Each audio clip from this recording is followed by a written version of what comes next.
الحمد لله رب العالمين والعاقبة للمتقين والصلاة والسلام على سيد الأنبياء والمرسلين وعلى آله وأصحابه أجمعين. أما بعد، أعوذ بالله من الشيطان الرجيم. بسم الله الرحمن الرحيم. قل أنبئكم بخير من ذلكم للذين اتقوا عند ربهم جنات تجري من تحتها الأنهار خالدين فيها وأزواج مطهرة ورضوان من الله والله بصير بالعباد الذين يقولون ربنا إننا آمنا فاغفر لنا ذنوبنا وقنا عذاب النار الصابرين والصادقين والقانتين والموفقين والمستغفرين بالأسحار. صدق اللہ العظیم. معزز سامعین کرام، یہ جو آپ کے سامنے آیت قرآنی تلاوت کی گئی، اس میں اللہ رب العزت نے متقی لوگوں کی 5 صفات گنوائی ہے اور اس پر جنت کا وعدہ کیا ہے اللہ رب العزت نے. سب سے پہلی جو صفت گنوائی ہے وہ صبر کی گنوائی ہے کہ متقین کی سب سے پہلی صفت صبر کرنا ہے. صبر کہتے ہیں اپنے نفس پر کنٹرول پانا، اپنے نفس کو خواہشات نفسانیہ سے روکنا. صبر کی 3 قسمیں ہیں. نمبر 1 صبر علی المصائب، نمبر 2 صبر علی الطاعات، نمبر 3 صبر عن المعاصی. صبر عن المصائب یعنی انسان پر کوئی مصیبت آ جائے، کسی کا انتقال ہو جائے، گھر میں کوئی پریشانی آ جائے، اس پر انسان صبر کرتا ہے، اور یہ صبر کی ایک قسم ہے. دوسری قسم صبر کی ہے صبر علی الطاعات، یعنی طاعات پر صبر کرنا. انسان کوئی اچھا کام کرتا ہے، اللہ رب العزت کی فرما برداری کرتا ہے، اس پر قائم رہنا کہ کچھ بھی ہو جائے اس کو نہیں چھوڑوں گا. تو انسان کو جتنی بھی مشکلات آئیں، جتنی بھی پریشانیاں آئیں، اس پر وہ قائم اور دائم رہے. یہ صبر کی دوسری قسم ہے. اور تیسری قسم ہے صبر عن المعاصی، یعنی گناہوں سے بچنا. انسان یہ ارادہ کر لے، یہ عزم کر لے کہ کچھ بھی ہو جائے میں گناہ نہیں کروں گا، کسی بھی طریقے سے مجھ سے گناہ سرزد نہیں ہوگا، اس پر جمع رہے گا، جتنی پریشانیاں آئیں گی، جتنی تکلیفیں اس میں آئیں گی، سب کو برداشت کروں گا. یہ ہے صبر کی تیسری قسم.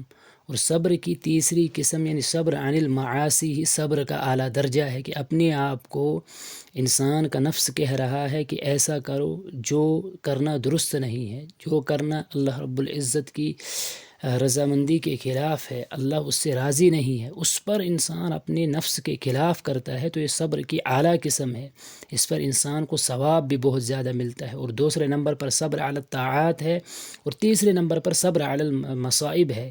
لیکن آج کے زمانے میں ہم نے صبر علی المصائب کو ہی اعلیٰ درجہ بنایا کہ انسان بیمار ہو جائے تو وہ کہ صبر کر، یہی صبر کی اعلیٰ قسم ہے، حالانکہ یہ صبر کی ادنیٰ قسم ہے، لیکن یہ بھی صبر میں شامل ہے. یہ متقی لوگوں کی پہلی صفت ہے. دوسری صفت اللہ رب العزت نے جو بیان کی ہے وہ صبر متقی لوگوں کی دوسری صفت ہے صادقین، یعنی سچ بولنے والے ہیں. نبی اکرم صلی اللہ علیہ وسلم کا فرمان ہے الصدق ینجی والکذب یہلک، کہ سچائی جو ہے وہ انسان کو نجات دیتی ہے، اور کہ جھوٹ جو ہے یہ انسان کو ہلاک کرتا ہے. تو یہ سچائی، اس کے علاوہ دیگر بہت ساری حدیثیں ہیں جن میں نبی اکرم صلی اللہ علیہ وسلم نے سچ بولنے کے فوائد گنوائے اور جھوٹ کے نقصانات گنوائے. تو یہ متقی لوگوں کی دوسری صفت ہے. تیسری صفت قانتین، یعنی مطیع فرما بردار بندے جو ہمیشہ اللہ کو راضی اور خوش کرنے کے لیے لگے رہتے ہیں، خشوع و خضوع پر قائم رہتے ہیں، اللہ رب العزت کی اطاعت اور عبودیت پر بالدوام قائم رہتے ہیں. یہ ہو گیا قانتین. یہ تیسری صفت ان متقی لوگوں کی ہے جن کے لیے اللہ رب العزت نے جنت کا وعدہ کیا ہے اور وہاں پر ازواج کا وعدہ کیا ہے. چوتھی صفت جو اللہ رب العزت نے بیان کی منفقین، یعنی خرچ کرنے والے، اللہ کے راستے میں، اپنے اہل و عیال پر، اپنے رشتہ داروں پر، مساجد میں، مکاتب میں، خانقاہوں میں، اللہ کے راہ میں جہاں بھی ان کو موقع ملتا ہے وہاں وہ خرچ کرتے ہیں، جس کو اللہ رب العزت نے قرآن کریم میں ایک دوسری جگہ بیان فرمایا ہے الذین ينفقون فی السراء والضراء، کہ جو لوگ مالدار ہو تب بھی خرچ کرتے ہیں، تنگ دست ہو تب بھی خرچ کرتے ہیں، یہی متقی لوگ ہیں، یہ متقی لوگوں کی صفت ہے. تو اللہ کے راستے میں خرچ کرنے والے، چاہے وہ پریشانی کے عالم میں ہو، خوشی کے عالم میں ہو، ہر وقت جو اللہ کے راستے میں خرچ کرتے ہیں، یہ ان کی نیک بختی کی علامت ہے، یہ متقی لوگوں کی صفت میں سے ایک صفت ہے۔ حضرت عائشہ رضی اللہ تعالیٰ عنہ نے ایک مرتبہ ایک انگور کا دانہ خیرات میں دیا، تو نبی اکرم صلی اللہ علیہ وسلم نے فرمایا کہ اتقوا النار ولو بشق تمرۃ، کہ آگ، جہنم کی آگ سے بچو، اگرچہ ایک کھجور کا ٹکڑا ہی کیوں نہ صدقے میں دو۔ نبی اکرم صلی اللہ علیہ وسلم کا فرمان ہے۔ تو اللہ کے راستے میں انسان اگر 1 روپے بھی خرچ کرے گا تو یہ بھی اس کے لیے بہت بڑا انعام ہے، اس کے لیے بڑا اجر کی بات ہے، جیسے کہ نبی اکرم صلی اللہ علیہ وسلم نے فرمایا کہ کھجور کا ایک ٹکڑا بھی اگر صدقہ کرو گے وہ بھی آپ کو جہنم کی آگ سے نجات دلائے گا۔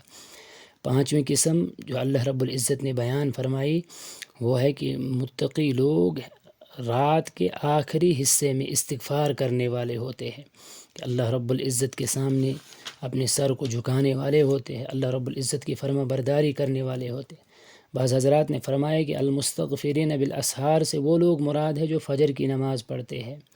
حضرت لقمان علیہ السلام نے اپنی بیٹے کو نصیحت کرتے ہوئے فرمایا کہ اے بیٹے، کیا تو اس مرغے سے بھی گیا گزرا ہے کہ جو مرغہ صبح سویرا چیختا ہے، اذان دیتا ہے، کیا تو اس سے بھی گیا گزرا ہے؟ تو اس وقت بھی بستر پر پڑا رہتا ہوتا ہے۔ تو یہ المستغفرین بالاسحار سے بعض حضرات نے فرمایا وہ لوگ مراد ہے کہ جو تہجد کی نماز پڑھتے ہیں، سحری کے وقت اٹھ کر اللہ رب العزت کے سامنے عاجزی اور انکساری سے اپنے گناہوں پر شرمندہ ہو کر معافی مانگتے ہیں، یہ مستغفرین بالاسحار ہے۔ یہ 5 اوصاف ہے جن کو اللہ رب العزت نے قرآن کریم کے اندر بیان فرمایا ہے، کہ اللہ رب العزت فرماتے ہیں کہ یہ متقی لوگ ہیں، ان کے لیے جنت میں عالی شان مکانات ہوں گے، باغات ہوں گے، جنت میں ان کے لیے ازواج ہوں گے۔ اللہ رب العزت کرے کہ یہ صفات ہمارے اندر بھی آئے۔ اللہ رب العزت سے دعا ہے کہ ان صفات کو ہمیں اپنے اندر